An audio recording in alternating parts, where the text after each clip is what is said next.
Jai Shri Krishna. Welcome to the third program on Bhagavad Gita discussions as we continue exploring the verses of Bhagavad Gita.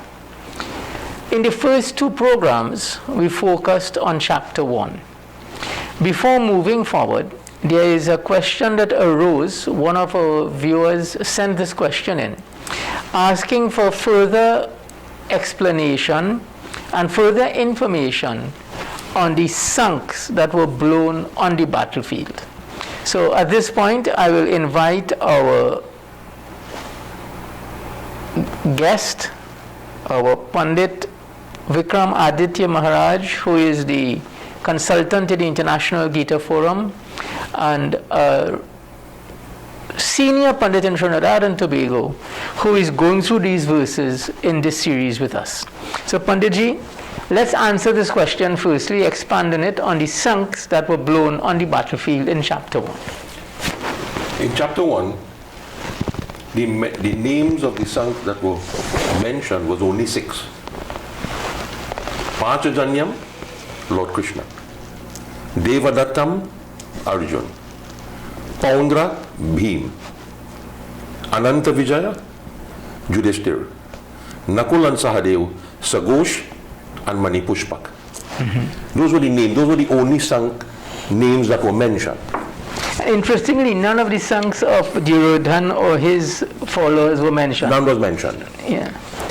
And only the Pandavas. Only the Pandavas, only their sons was mentioned.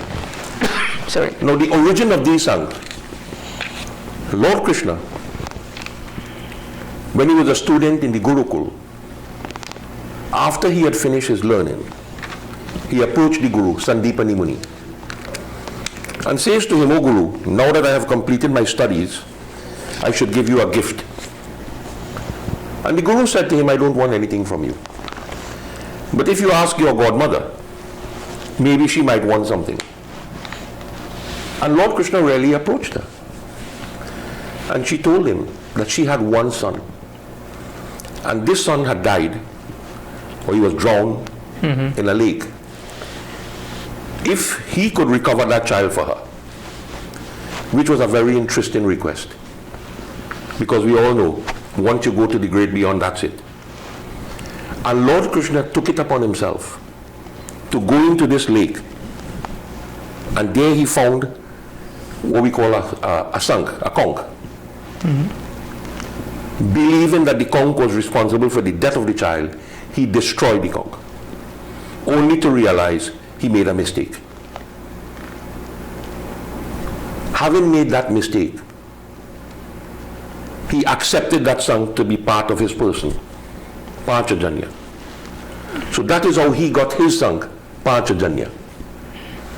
Devadattam, which is the sunk of Arjun, remember in the Mahabharata when Duryodhana had given him a piece of land, the Khandava forest, and telling me if all you want, all you go and live there, that's all you own. Barren land. Barren land. Part forest, part barren. Arjun was able to burn that forest down. And one person came out alive, Maya. He was living there with his family, but his family perished in that fire. And when Arjun was about to kill him, he told Arjun who he was. And he promised to build Indraprastha for the Pandavas, which he did do. So the Devadattam, the sunk, was a gift from Varundeva to Maya. And Maya in turn gave it to Arjun. Then you have the Paundra, which is the sunk of Bhim. That was a gift from Raja Paundra to Bhim on the day of Draupadi's wedding. He gave Bhim that as a gift.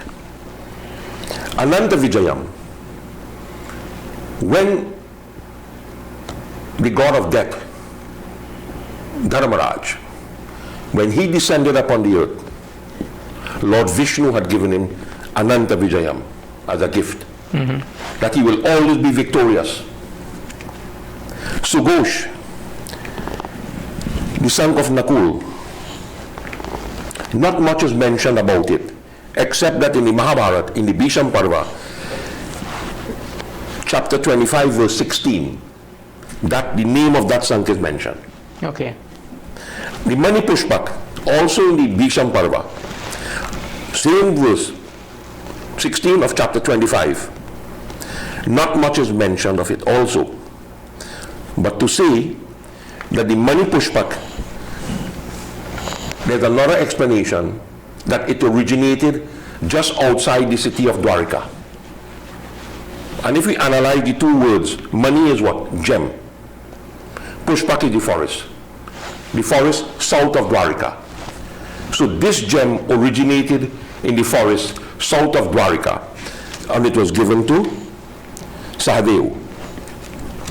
That is the only mention that they have about the Sankhs. There may be different explanations in different texts. Yes. One of the other explanations I have come across is that the number 6 is interesting because the human body has God in it and 5 senses.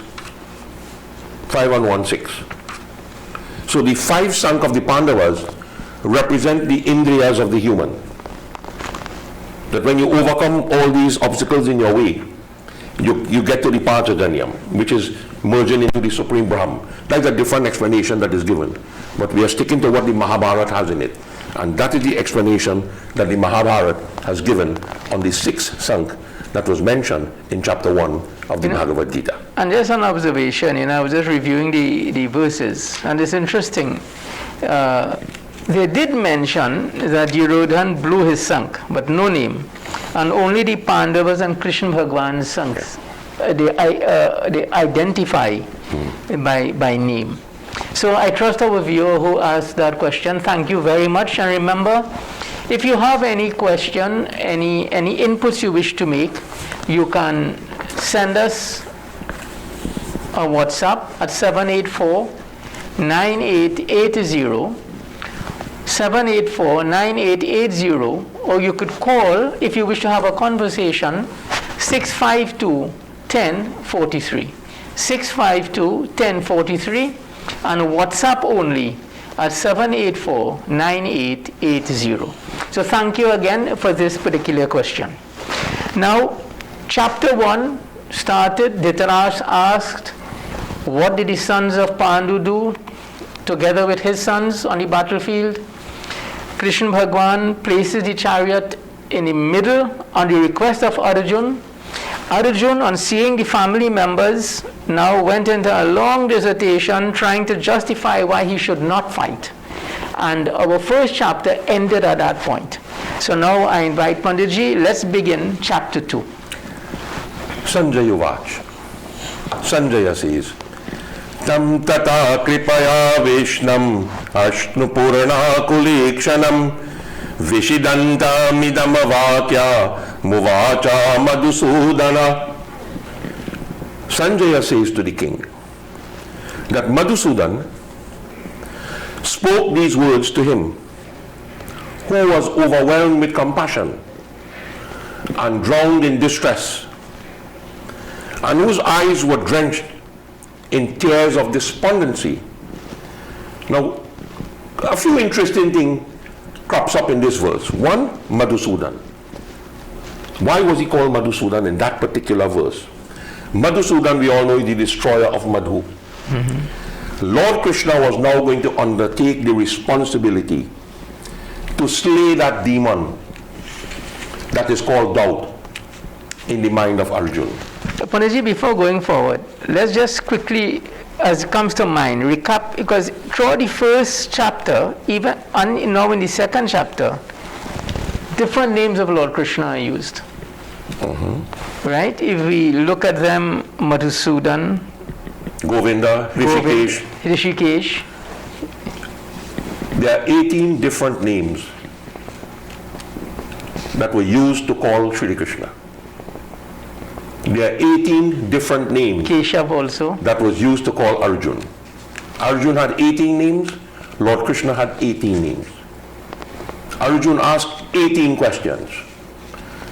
I would honestly like to leave that for one special program by itself. Fair enough. The 18 names, Yeah. the 18 questions, No, but each of the names of Bhagavan Sri But as we Krishna, go along- tell us about him. Yes, as we go along and we come across the names, I will explain the name to you and why that name was chosen, not chosen, why it was used in that, particular context. Yeah. So, Lord Krishna, as the slayer of Madhu, Madhu, if you take the word literally, is like an intoxicant, right? So, doubt is also an intoxicant because it makes you do a lot of foolish things. It makes you lose balance. Right. And Arjuna is definitely unbalanced at Very this point. unbalanced. So, Lord Krishna, as Madhusudan, is going to uproot this doubt in his mind. Now, this doubt that Arjuna had, it wasn't preventing him from thinking. It was preventing him from performing his duty. I think for our viewers who may not necessarily have seen our last episode, we can summarize what is the doubt that arose in Arjuna's mind as we go forward. So there is clarity in this episode itself. Okay, so what happened? As both armies were ready for war, he requested Lord Krishna, place my chariot between both armies so that I could see for myself all those who are going to die for Duryodhana's sake. And Lord Krishna not only placed the chariot between both armies, he deliberately placed the chariot in front of Bhishma and Drona, Two senior guru movements. and grandfather, hoping that when Arjuna saw them, it would trigger this emotion in him, this attachment in him. And that is exactly what happened. And it created the doubt in his mind, the fear in his mind, the despondency in his mind. So now he says, the word tam tata kripaya, kripaya means compassion. If you go back to chapter 1, when Arjuna was telling Lord Krishna, can't we show compassion? Now, Arjuna is not endowed with divine qualities. He alone is the master of the mind, can extend compassion to the distressed. Arjuna himself was in dire need of redemption from distress. So he couldn't talk about compassion. He needed it himself. So for Arjuna, showing mercy to others, that question does not arise because he was in need of help. So he couldn't show compassion to Duryodhana. He needed compassion himself. And the very first verse spoken by Sri Krishna in the Bhagavad Gita, Sri Bhagavan Uvach, Kutastva kashmalamidam vishame samupastitam anadya jushtama swaragyam makiriti karama arjunam. Since when, Arjuna, has this shameful dejection come upon you at this time? When did this happen? How did this happen? You see, there's a word that is used there, an Arya. There is a misconception that Aryans were people who lived outside India and they invaded India and come into India. That is furthest from the truth. That has been put to rest. Yeah, but people still say it. Yeah, well, depend on which Well, historical. so what we are doing is we are clearing it up from this perspective. Yeah. The Manusmriti says that children who are born to parents who have self-control and who have done austerities, those children are called Arya. It has nothing to do with a race of people. It has nothing to do with it. If you live a righteous life, you are an Aryan. It had nothing to do. He says, Lord Krishna, uses the mind of Arjuna as Arjuna is being confused. Something has caused him confusion. And when a person is confused, you do not listen to the things that they say, because whatever they say, it is meaningless. So Lord Krishna is taking a firm stand on how to handle Arjun. He goes on to say, Klaibyamama smagama partha naitatyayupapadyati kshudram hridaya daubalyam tyaktotishta parantapaha. Do not give in, Arjun. Do not yield to this weakness. Do not give in. It does not befit you. Yeah. People have heard of your name and your fame throughout.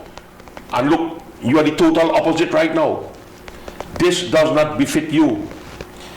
Cast off this faint-heartedness, Arjun. Wake up, Parantapa, O vanquisher Of enemies. of enemies. Now, there is a verse in the Upanishad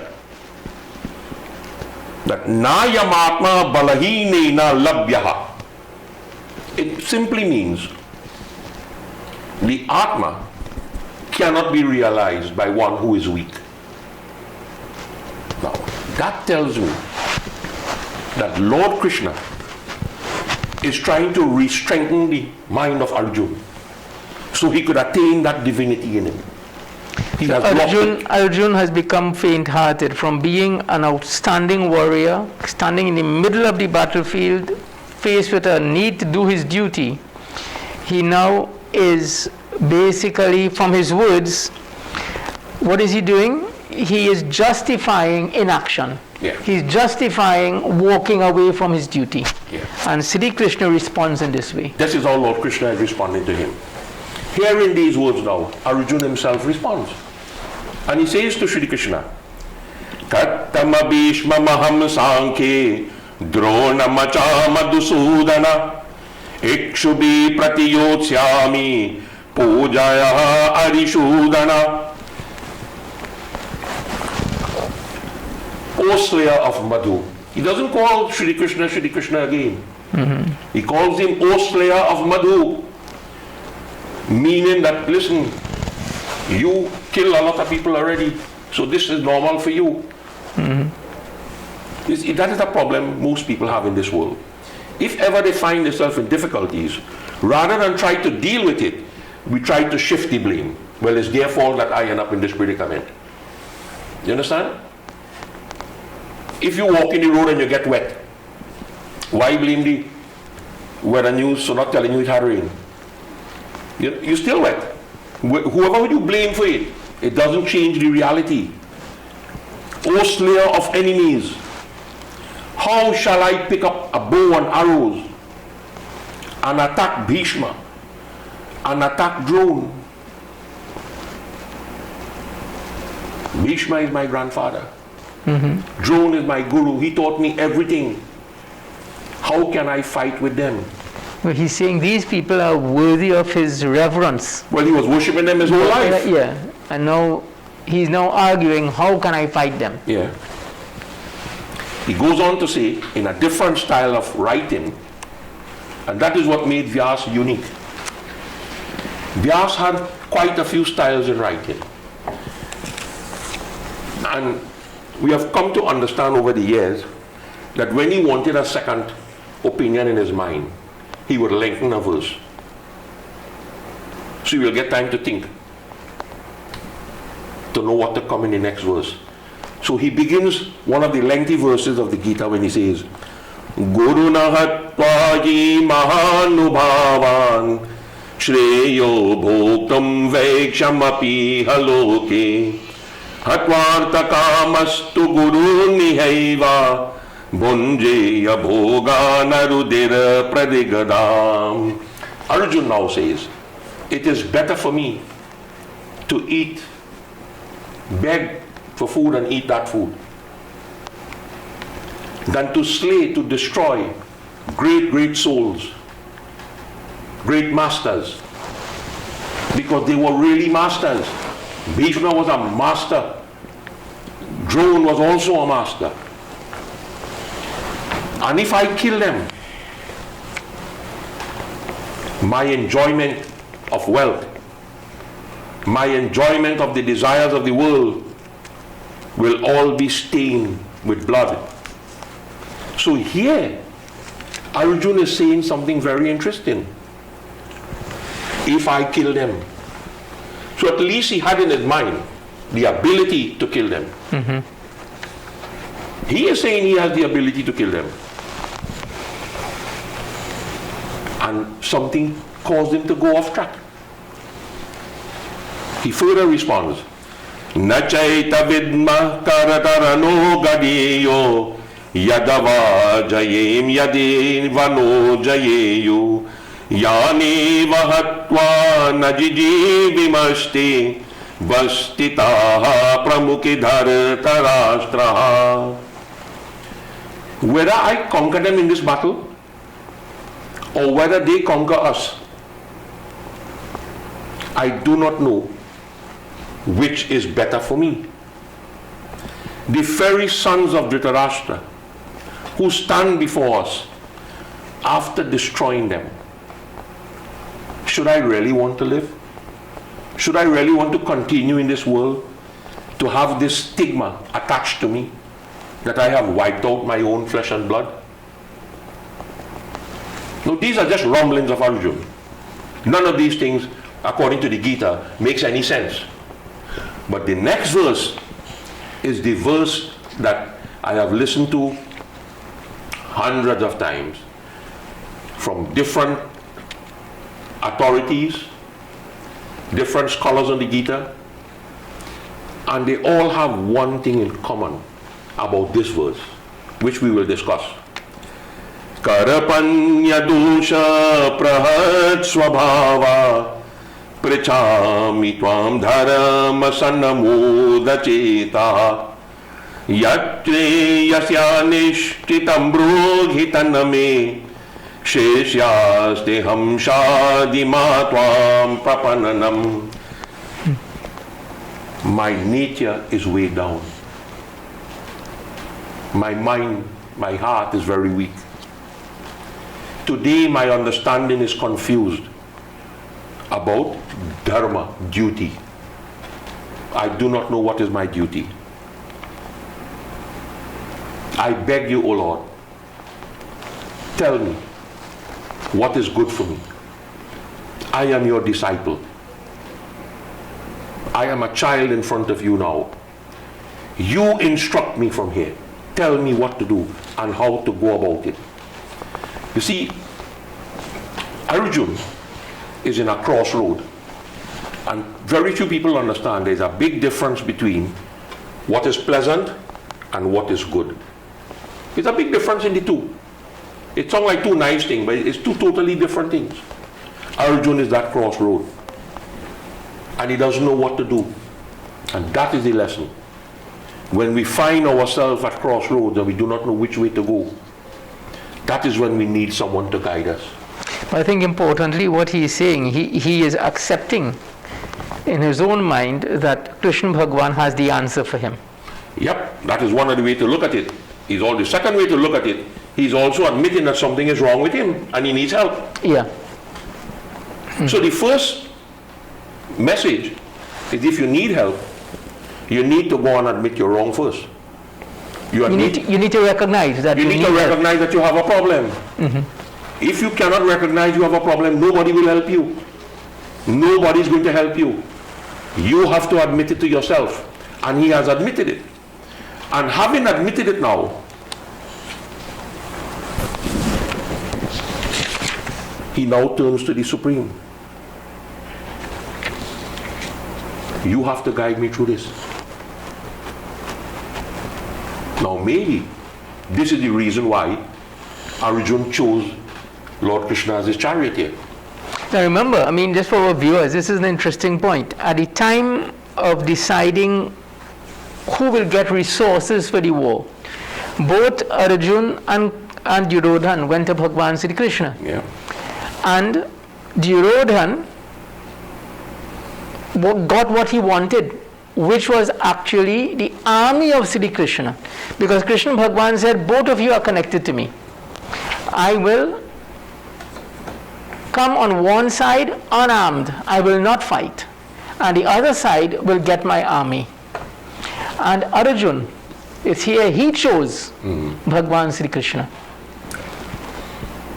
as opposed to the army. And now it is going to pay dividends. Yeah.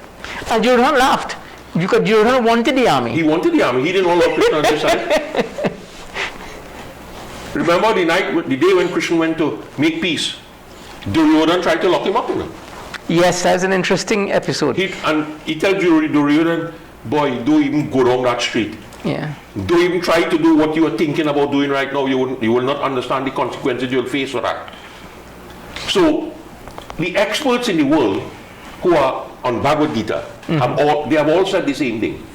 That anybody who sits down to study the Bhagavad Gita, whether you study it in your own private domain, whether you study it amongst a group of friends or family, or whether you study Gita with a teacher teaching it to you, this is a verse you should learn. This is a verse that you should learn. So we will go over this verse a second time. And after that, we will then break and continue. Please. Karapanya dosha prahat swabhava prichami tvam dharma sannamoda chetaha yatre yasya nishtitam brohitaname shishyaste ham shadima tvam prapananam. That when you're going to study the Gita, you have to surrender. You know it. None of us know it. Yeah. None of us know it. I have listened to people who in the 80s and 90s, when they read certain verses in the Gita, they turn around and ask me, what is my opinion on this? I say, but you have been reading this for 90 years. I say, still, I want to hear your opinion. You know, you could never completely learn the Gita. That is what makes the Gita unique. And not only that, Bhagwan Sri Krishna, we must approach the Bhagavad Gita with a sense of reverence. With a sense, actually in chapter 18, Bhagwan Sri Krishna says, never impart this to someone who finds fault with me. Yeah. Yeah, so it's not, there is no force in Hinduism. There is no force in Bhagwan Sri Krishna at all. Yeah, basically, we each are free agents to do as we wish, but as we study Bhagavad Gita, we need to take a break now, Pandit. But this point he is saying that, pray, tell me what is decidedly good for me. I surrender to you, basically. Let's take a break and we'll continue. Yeah.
Jai Shri Krishna.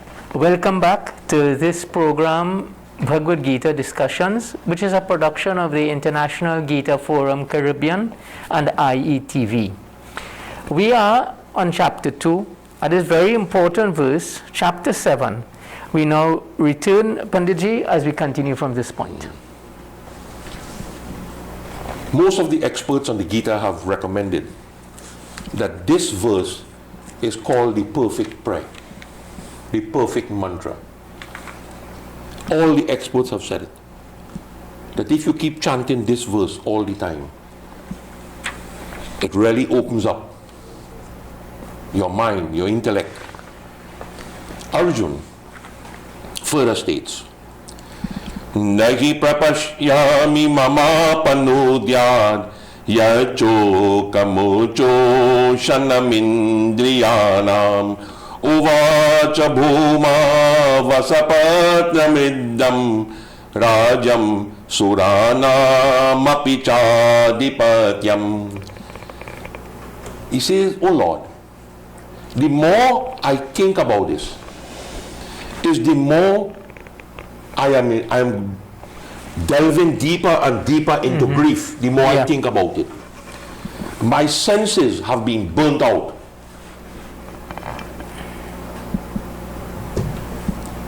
If I were to win and become this prosperous king, what does it mean to me? My mind is still telling me that I am concerned, I am worried that the living and the departed will be both affected by this impending war. Those who have gone to the great beyond are expecting that their survivors will offer something for them in the Pitri Paksha, whatever. And if they die too, nobody is going to offer anything for anybody. So that was the predicament he was in. But that was only an excuse to hide the real problem. The real problem of Arjun was depression. That was his problem, depression. And Lord Krishna knew that this is what hampering Arjun's judgment, this depression. As he stood there in the chariot, Sanjaya turns to the king and he says, Eva mukva hrishikesham gudakeshe parantapaha nachotya iti yagovindam upva tushni babuva. Sanjaya says, after hearing these words, that Supreme Lord, Hrishikesham, who is the Lord of the senses, another name of Lord Krishna, Gutakesh, a name of Arjun, the one who is the controller of sleep, the terror of enemies, he submitted to Lord Krishna. I will not fight. I will not fight. O Govinda, I will not fight. Govinda means the knower of the destiny of all. When he made that statement, I will not fight, O Govinda, I will not fight, Sanjaya continues, Tamuvacha yahrishikeshaha prahasanneva bharata senayodabayor madhye vishidantamidam bachaha. It is then that Lord Krishna turned around. Now if you see most of the pictures of Krishna and Arjuna on the battlefield, it's a unique kind of posture. Arjuna is standing in the back. You know Krishna is seated, but the way his body is angled, he's looking back at Arjuna. Arjun, yeah. So this is when, now you have to understand, Arjuna is in depression. He's in turmoil. And when he looked at the face of Sri Krishna, what he saw a smiling Hrishikesh. That is what he saw. The Lord was smiling. And as he was smiling, the Bhagavad Gita begins here. Chapter 2, verse 11. Where Shri Krishna Uvach, the Lord speaks now.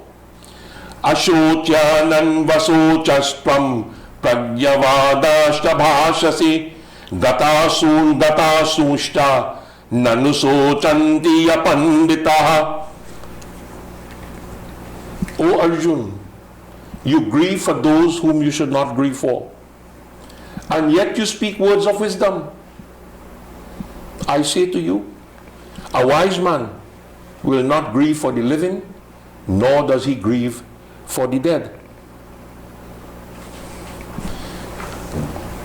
Bhishma and Drona, they understood the mystery of birth and death. Arjun didn't understand it. So, whilst Arjun has this fear of fighting with Bhishma and Drona, Bhishma and Drona, on the other hand, was hoping if they die in the battlefield, they die at the hands of Arjun. One is afraid to commit the act, and one is hoping that the act is committed, because they wanted a liberation that only Arjun could have given to them.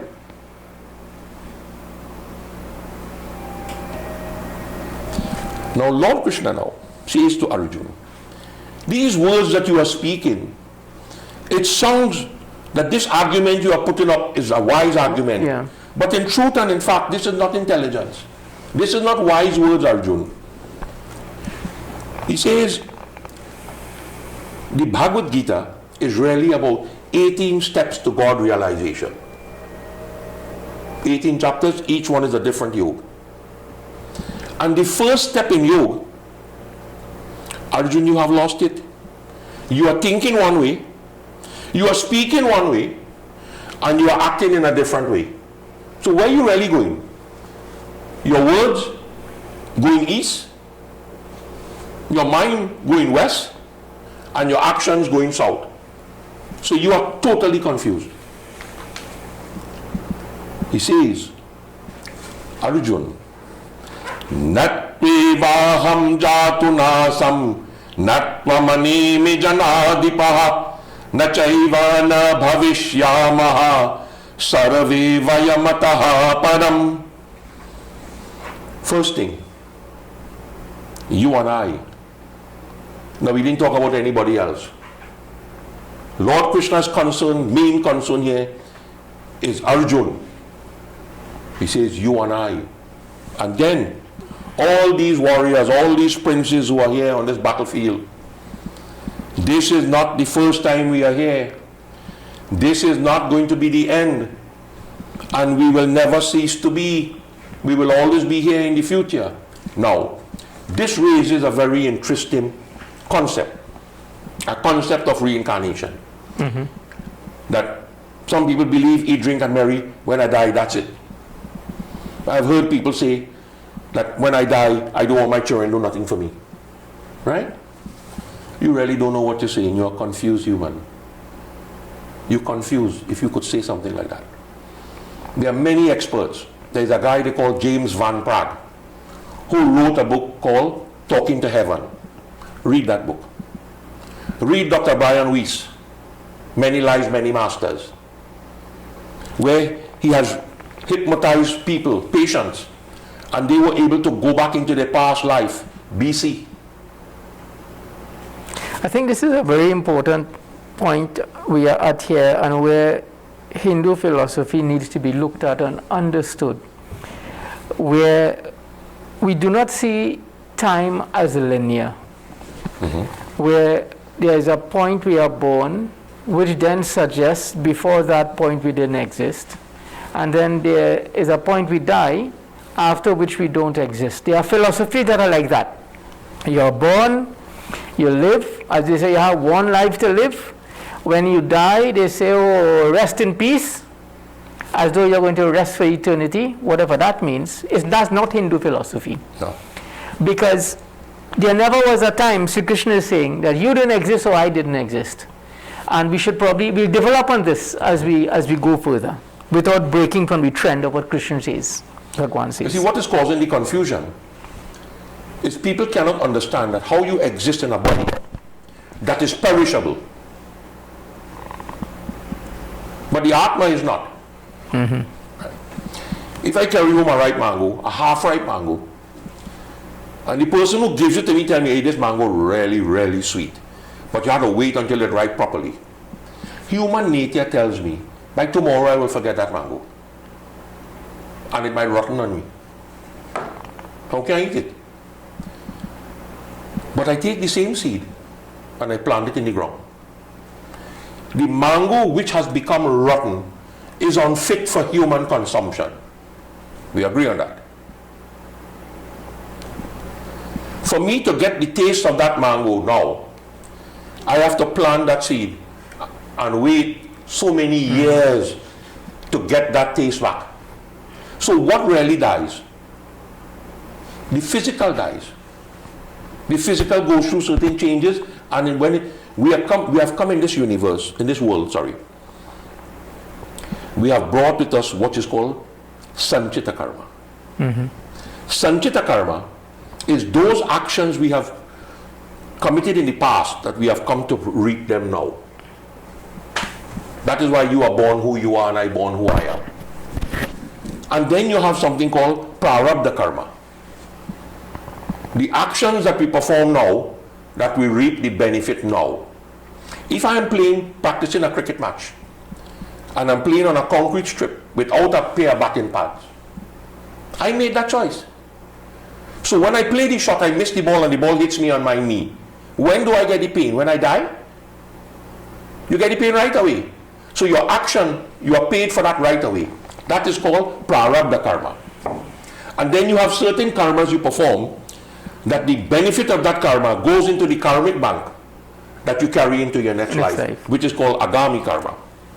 Further to that, there is a different karma that is called collective karma. Collective karma has more bad in it than good. Meaning, a group of people sit together and decide they're going to commit offenses or crime as a group to cause harm and injury. That is a dangerous karma. But the three main ones are sanchita karma, prarabdha karma, agami karma. I think, Panditji, this, if I may just interject, this idea of the law of karma and reincarnation are fundamental principles which explains the diversity and the differences in this world. Even as we speak, as we started this program, worldwide, thousands of children would have been born. And each of these children would be born in a different circumstance. In fact, even as I speak, some of the children who were born are already dead. Born and die. And others may be born in a rich person's home, or maybe the child of a king. We still have kings in the world. And the way that child would be pampered. Now, how do you explain these differences in experiences of these newborn babies? It has to be, now, if God is to be fair, then he will not discriminate against you and be favorable to me. Ultimately, everything is based on our own actions. And I would like our viewers to take this in and think about it. And the only logical explanation for the differences that we see, assuming that Bhagwan, that God is a just being and does not favor one and hate another. You know, so there are no God's people. We are all God's people. God is equally our friend. And it depends on what we do, our results come.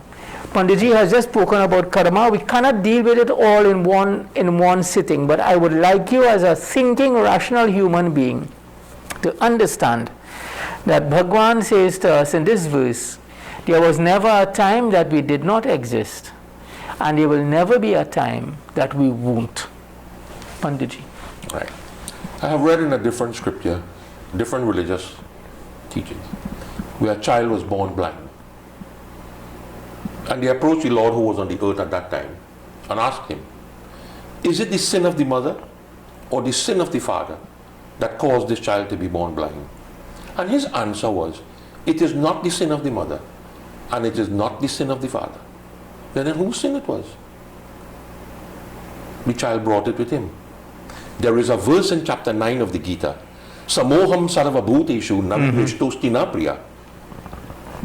There is none that I love, and there is none that I hate. There is none that I hate. But those who worship me truthfully, sincerely, to such a person I reveal myself. Yeah. You see, what is causing the confusion in the world is that they cannot understand how the body could perish and the soul does not.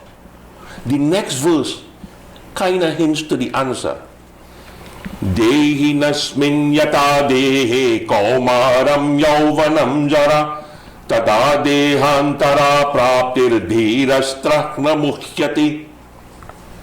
That when we come into this world, the body will go through different experiences. We go through infancy, childhood, youth, old age, sickness, death. And then we go on to another body. The soul is not affected by that. And those who are at peace with themselves, those who understand that within themselves, they are not affected by it.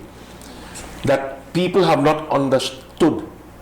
The body goes through changes, not the Atma. They cannot separate the two. They think if the body is suffering, the Atma is going to suffer too. No, the Atma has nothing to do with the body. The Atma is something totally, totally different.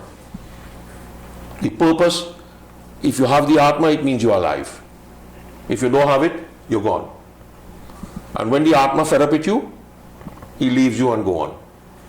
You know, one of the examples we have read in most of the Hindu scriptures is that just as a caterpillar will eat out a leaf, but he never eats the tip of the leaf. Look at it when you see them. They don't ever eat the tip, because they rest on the tip and stretch their body out until they hold on to our next leaf, and then they'll let go this one. It's the same thing with the Atma. The Atma holds on to this body until we have burned out our karma, and the time comes when it needs to proceed into another form. If you realize God, Jai Shri Krishna. If you didn't realize God, then you go into Avagaman, come again. You come again. So those who are at peace with themselves, they are not affected by this. The Lord further goes on to say to Arjun, Matras parashastu kaunteya shitoshan sukadukada agama payino nitya tasti tikshasva bharata. The problem that the human encounters in this world is the contacts he has made with his senses. That is where his problem comes. Because everything that you come into contact with, it leaves an impression on you. Good, bad, or indifferent. Like the pair of opposite, heat and cold, pain and pleasure.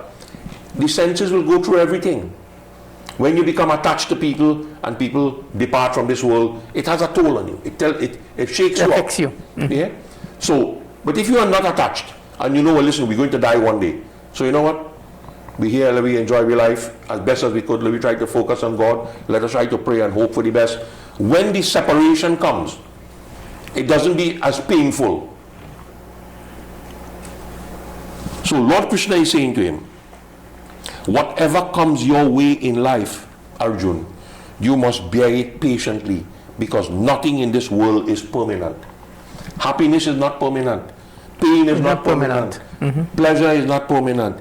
Heat is not permanent. Imagine we have 90 degrees temperature for 6 months. Everybody in this country is going to be dead. Air conditioner will refuse to work. So nothing is permanent. Everything is a temporary experience that you go through. Be in control, Arjun. Bear them out patiently. It's going to change. He says, Yam hina vyatyayantye purusham purusharshava samadukha sukhamadiram somitvaya kalapati. The human being is the only structure in God's creation that was designed to get immortality. Of the 8,400,000 living species, only the human could qualify for liberation. That is a strange thing. Now, but it is not a gift from God. You cannot say, well, you know, I struggled in my whole life. God bound to feel sorry for me and give me liberation. That ain't going to happen. It's not going to happen. Don't let anybody fool you or mislead you into believing that you could live a life anyhow you want to live, and then in the end you're ball bhaja govindam and you'll get moksha. That ain't going to happen. It's not going to happen. It has never happened. Not in our scriptures. Because we believe in karma. Whatever we do, cause and effect comes into play. We'll have to work that out. He says, the person who is on the path to immortality is the one who is not tormented by these things, the pairs of opposite. He knows it exists, but he's not tormented by it. And he tries his best to be balanced in every situation he finds himself in. I think this is something we could just pause and discuss in more depth for a minute. What Krishna Bhagavan is telling us here is that the pairs of opposites, pain and pleasure, they will come. There is no human being who will not face pain, and pleasure will come too. Happiness will come. There will be things you like, things you don't like. And as he says, those who understand, in times of happiness, you don't go overboard. And in times of pain, you don't become totally dejected. Such a person who learns to control his mind and handle these pairs of opposites, such a person is on the path to development, really, the ultimate immortality. Panditji? Yeah. You have to start at a point. And to be calm is one of the steps. That you are faced with all kind of difficulties, all kind of obstacles, everything. So viewers now we are living in a difficult time, isn't it? Many people may have lost jobs, there will be health issues, so many things. But don't ever get so dejected that you don't see hope in a tomorrow. Every day, face life's challenges. Be strong, and if you like Krishna, Sri Arjun is dejected, as Panditji says. But what does he do? He doesn't set aside with his dejection and goes into further dejection. He is seeking the counsel of Bhagwan Sri Krishna, the Supreme Divinity, who can help him overcome this. You know, and there is this saying, this too shall pass. No matter what challenge you are facing, Bhagavad Gita is telling us, these pairs of opposites, they face every human being. Bear them bravely and aage chali. Continue life. Continue your journey. Na sato vidyate bhavo, na bhavo vidyate satah, ubayorapi drishtonya tasvano tattva-darshabhi. That which is unreal has no existence. And that which is real never ceases to be. Now, what is unreal? You know your grandfather? A picture I've seen. No, you see a picture. I don't know. Your great-grandfather. Out of the question. Out of Not the even a picture. Right. But he existed at one time. He did, yeah. Right. So that which is unreal has no existence. What is unreal? The body. Has no existence. It comes into existence for a time and it goes. But what is real is the Atma. What Which he remains. left, the legacy that he has left, came down to your grandfather, to your father, to you, now to your son, and hoping that you have grandchildren and go on to them too. So it has to start from a point. But the pair of opposites work together. The unreal and the real come hand in hand. The unreal will leave and go. The real continues. It's transitory. Yes. Yeah.